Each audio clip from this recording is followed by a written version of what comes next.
qunsulka Soomaaliya ahna siihayaha xilka safiirnimo mudane Maxamed Cali Mire Nabadoon oo maalmahanba socdaal shaqo ku joogay magaalada Cape Town ee dalka Koonfur Afrika ayaa kulan uu la yeeshay qaar ka mid ah suxufiyiinta Soomaaliyeed ee ka howlgala magaalada Cape Town uga warbixiyay socdaalkiisa isagoona sidoo kale ka warbixiyay howlaha safaaradda Soomaaliya ee dalkani Koonfur Afrika wuxuu saameyn la lahaa in bulshada wacyigelin laga siiyo in wixii dhacay khasaaro intii dhacday noogu filnaato in waalidiintii iyo qaraabadii iyo ehelkii dadkii dhibku soo gaaray loo tacsiyeeyo inaan iska wareysano falka noocaana sidii ay ku dhaceen wixii aan ka qabanay ilaa hadda iyo inaan isaga digin inaysan mar dambe nagu soo laaban howlaha safaaraddu waa socdaan waxay u socdaan si fiican waxa ugu muhiimsan waxay tahay in hawsha loo igmaday safaaraddu ay sideeda u wado waxa uu jira culeysyo hadda soo kordhay oo ah waxyaalihii boobabkii dhacayay culeysyadaas hadda dheeraadka oo sanadkan cusub yihiin marka laga reebo howlaha kale safaaraddu waa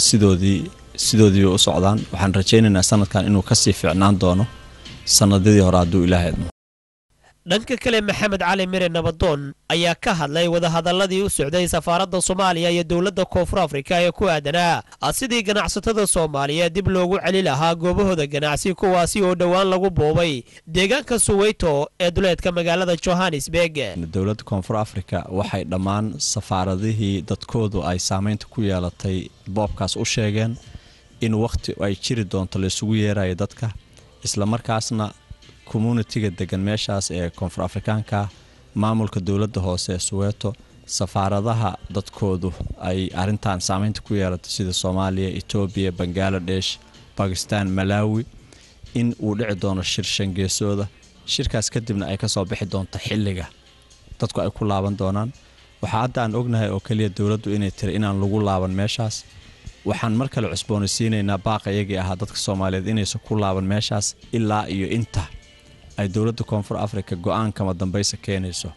Xasan Kaafi Maxamed Shire telefishinka caalamiga Universal magaalada Cape Town